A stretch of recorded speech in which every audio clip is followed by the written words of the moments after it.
Thank you very much.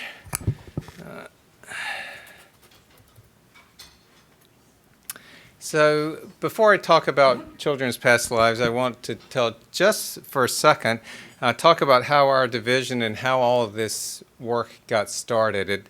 It started, as Pat had mentioned, with Ian Stevenson. Ian came to the university to be chairman of the Department of Psychiatry in 1957. And at that point, he was in the middle of a perfectly successful mainstream career. In fact, he was still in his late 30s when he came to be chairman. And when he interviewed, he told people that he had an interest in parapsychology. But he had a lot of other interests as well, and nobody seemed to mind. And then a couple of years later, he wrote a paper about previous reports of people describing memories of a past life. And after that paper was published, he started hearing about cases of children who were reporting memories of a past life, and he decided to start investigating them and went around the world investigating these cases. He was able to fund the trips because of the financial help of Chester Carlson. Carlson invented the Xeroxing process, so he was quite wealthy, obviously, and he read Ian's first paper and became interested in it and started offering financial support. And Ian actually initially turned him down because he was so busy running the department, but eventually got more and more interested in these cases and then stepped down as chairman of the department in 1967 and started this Division of Perceptual Studies, or DOPS. And with the help of other donations and bequests over the years, we've been going ever since. So next year will be 50 years. For Ian, he spent the bulk of the next 40 years, the last 40 years of his life, investigating these cases. And he published numerous papers and books about them. One of his books was reviewed in JAMA, the Journal of the American Medical Association, and the reviewer, who was actually the book review editor, wrote, "In regard to reincarnation, he has painstakingly and unemotionally collected a detailed series of cases from India, cases in which the evidence is difficult to explain on any other grounds. He has placed on record a large amount of data that cannot be ignored." Now, the latter part of that turned out not really to be true in the sense that many people did ignore it. But that did not deter Ian, and he continued with the work, and he also worked to get other researchers involved. One of the criticisms of his work was that he was the only one finding these cases. And that was certainly not his fault. But then he eventually got several psychologists and an anthropologist involved in studying them independently. Then I came on later as a child psychiatrist. I got intrigued and eventually called up the division and asked to volunteer some time, and kind of one thing led to another. And I've been full-time at UVA since 2000. So now that we've been studying these cases actually for over 50 years, we have collected over 2,500 cases from around the world. And here's the list of countries where we have the most cases, and it's cultures with a belief in reincarnation. But the reason these particular countries stand out is because we've had associates looking for them there. And in fact, cases have been found wherever anyone has looked. They've been found on all the continents except Antarctica, where we have not yet looked. And they're also found here in the West, and they may be less common here. They're certainly harder to find, but it may just be that families don't tell anyone when their children are saying these things like they might in other places. And I'm going to tell you about an American case in a little bit that is quite interesting. So as far as these cases go, looking at the features of them, these are very young children who spontaneously start talking about a past life. This work does not involve hypnotic regression, but rather young children. When I say young, The average age when they start talking about a past life is 35 months. So it's usually a 2 or 3-year-old who starts coming out with these things. And usually by the time they're 6 or 7, they stop. But in the meantime, they will sometimes every day talk about a life, typically a recent ordinary life. They are not talking about being kings or queens. They almost never talk about being a famous person, but instead somebody perfectly ordinary who lived usually in the same country and often even fairly close by. And when I say a recent life, the average interval between the death of the previous person and the birth of the child is 4.5 years. The median interval, meaning half are shorter and half are longer, is only 16 months. So they're typically extremely recent lives. Now, there are exceptions to that, and the example I'm going to give you is an exception. Some of them talk about being a deceased family member, but others describe being strangers in other locations. And if they give enough details like the name of that location, then people have often gone there and found that, in fact, somebody did live and die whose life matches the details that the child gave. In that situation, we say it's a solved case. If a child talks about a past life, but no one can verify that the details match anyone who actually lived, then it's unsolved. We have plenty of both kinds in our collection, but 2/3 of our cases are solved. And of course, they tend to be the more interesting ones. The one part of the past life that's often out of the ordinary is how the previous person died. In 70% of the cases, the previous person died by unnatural means, meaning murder, suicide, combat, accidents, those sorts of things. That certainly seems to be an important factor in this phenomenon. Now, for the kids who die violently, many of them have or are born with birthmarks or birth defects that match wounds, usually the fatal wound, on the body of the previous person. And Ian, who was, before he got involved in any of this, was interested in psychosomatic medicine, so the connection between mind and body. And he was really fascinated by these cases where somehow an injury from a past life shows up on a new baby's body.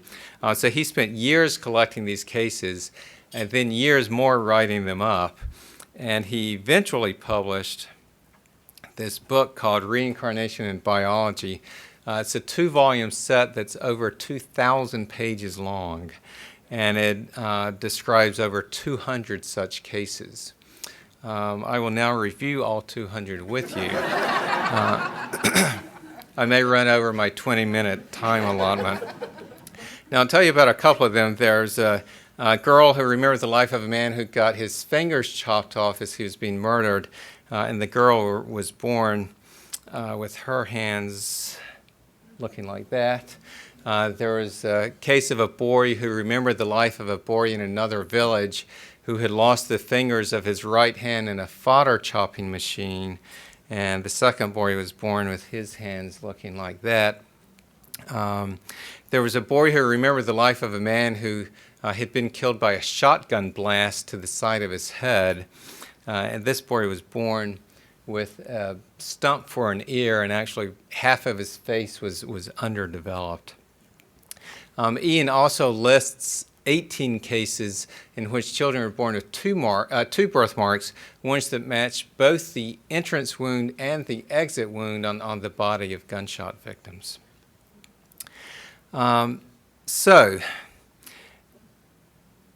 I eventually decided to focus on American cases. I took several trips to Asia, but I decided to focus on the American ones for a couple of reasons. One, they don't have the potential cultural influences that might impact the cases from Asia. And two, I felt like that they could have more impact on people, that they could be harder to dismiss if you realize that it could be happening to the kid down the street. So one in particular that I want to tell you about is one that has gotten a fair amount of press. You may have heard about it. A little boy named James Leininger. The case has been on TV some. His parents eventually wrote a book about their experiences. He's a boy who talked about being a pilot who was killed during World War II, and it's believed that that pilot has now been identified. So his parents are this Christian couple in Louisiana, and his dad in particular was quite opposed to the idea of past lives before this case began. It began when James was 22 months old, and he and his dad took a trip to a flight museum.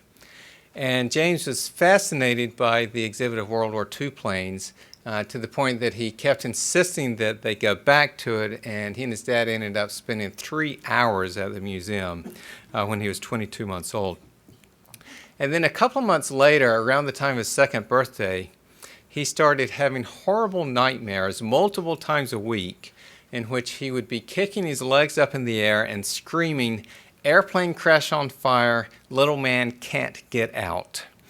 And after I spent a weekend with the family going over all the details of the case, and then afterwards I talked with his aunt, who had spent a lot of time with the family. She said you cannot believe how horrible these things were to witness, that it really looked like somebody fighting for his life. And then during the day, he would take his toy airplanes and he would say, "Airplane crash on fire," and he would slam them nose first, bam, into the coffee table. He would do this over and over again, and his parents are apparently tolerant people.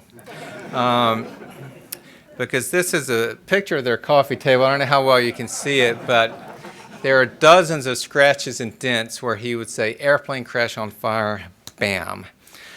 So that looks very similar to what we in children's mental health call post-traumatic play, where a child who has experienced or witnessed something traumatic then reenacts the scene over and over again in their play. And when you combine that with his nightmares, he really looks like a child who had been traumatized, but he had not been, at least in this life. And he didn't, but many of the children who describe violent lives show phobias as well. In the unnatural death cases, over 35% of the kids will have an intense fear toward the mode of death. And the other thing that a lot of the kids will do in their play, they will also reenact compulsively the occupation of the previous person. And in James's case, not only did he play with his toy planes a lot, but he took an old car seat and created a cockpit in the closet of his dad's home office. So his dad would be in there working, and James would come tumbling out of the closet as he was parachuting out of his plane. And then his parents were able to have several conversations with him after his second birthday in which he could talk about this stuff while he was awake. What he described was that his plane had crashed on fire, that he had been shot down by the Japanese, and that he flew a Corsair. Now, I'd never heard of a Corsair, but it was a special plane that was developed during World War II. And after this case got some publicity, skeptics said, well, he just saw a Corsair at the museum and the name stuck with him. And in fact, if you go to the website of the Flight Museum, you see that in fact there is a Corsair there. Now, James's dad said there was not one there when he and James visited, so I looked into it and found that in fact his dad was correct. They had a Corsair. It had crashed at a public air show the year before they visited, and then they didn't get a replacement for 3 more years. So that is not where he learned about Corsairs. He also said that he flew off of a boat, and his parents asked him the name of the boat, and he said Natoma, which I think we can all agree would be quite an unusual name to guess for a U.S. aircraft carrier. And in fact, his dad responded, well, that sounds Japanese to me. And James said, no, it was American. So after that conversation, Dad went and did an online search and eventually came across information on the USS Natoma Bay. He printed out the information, and the footer shows the date right here. When he printed it out, 8/27/2000. James was born in April of '98, so this documents that by the time he was 28 months old, that Natoma was part of the story. And it turned out that the USS Natoma Bay was an escort carrier that was in fact stationed in the Pacific during World War II. His parents would also ask him who he was during all this, and he always just said me or James, which they didn't make anything of at the time. They also asked him one time who else was there, and he said Jack Larson. This was all when he was 2. Now, when he was 2.5, his dad bought a book on Iwo Jima to give to his dad, James's granddad. And he was looking through it one day, and James came and got it in his lap, and they were thumbing through it when they came to a page with a picture of Iwo Jima on it. And James pointed at it and said, "That's where my plane was shot down." And his dad said, "What?" And he said, "My airplane got shot down there, Daddy." And his dad was just floored that his 2.5-year-old was talking like this. And then he learned that, in fact, the Natoma Bay did take part in the Iwo Jima operation. Then when James got old enough to draw, he drew, according to his parents, dozens, if not hundreds of pictures of airplanes and battle scenes, and he would always sign them James 3. Now, I thought that might be because he was 3 years old, but his parents said, no, they asked him, and he said, "I'm the 3rd James, I'm James 3. And in fact, he continued to sign them that way even after he turned 4. So with all this going on, his parents did begin to wonder if he could be remembering a past life. So when he was 4.5, his dad attended a Natoma Bay reunion, and he learned that there had been a Jack Larson there. He had been looking for a Jack Larson among the war dead, but in fact, this Jack Larson had survived the war and was even still alive. So James's dad went and visited him, and he learned that he was on the ship, on the Natoma Bay, during the Iwo Jima operation. He also learned that one and only one pilot from the ship was killed during the Iwo Jima operation. This was a 21-year-old pilot from Pennsylvania named James Huston. So this means if James Leininger was in fact remembering a past life, it had to be Huston's life because he was the only pilot from the Natoma Bay killed at Iwo Jima. So what we can do is compare what James said with Huston's life.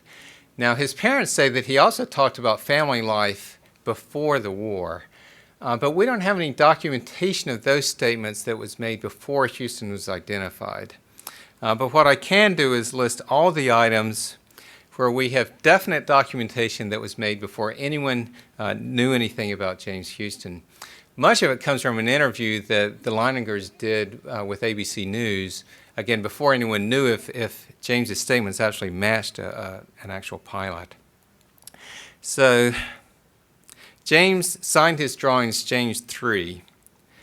Huston was James Jr., which would make James Leininger the 3rd James.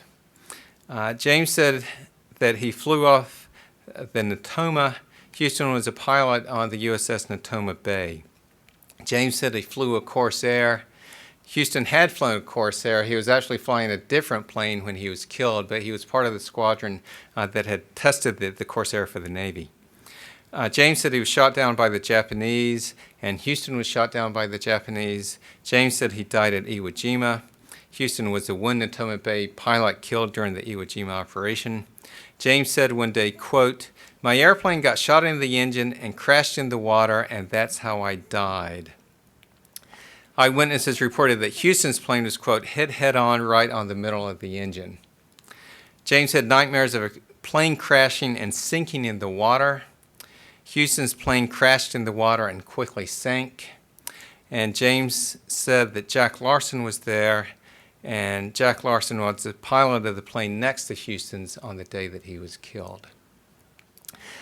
James is now 18 years old. He became an Eagle Scout, and he graduated from high school this spring, and he has recently joined the Navy.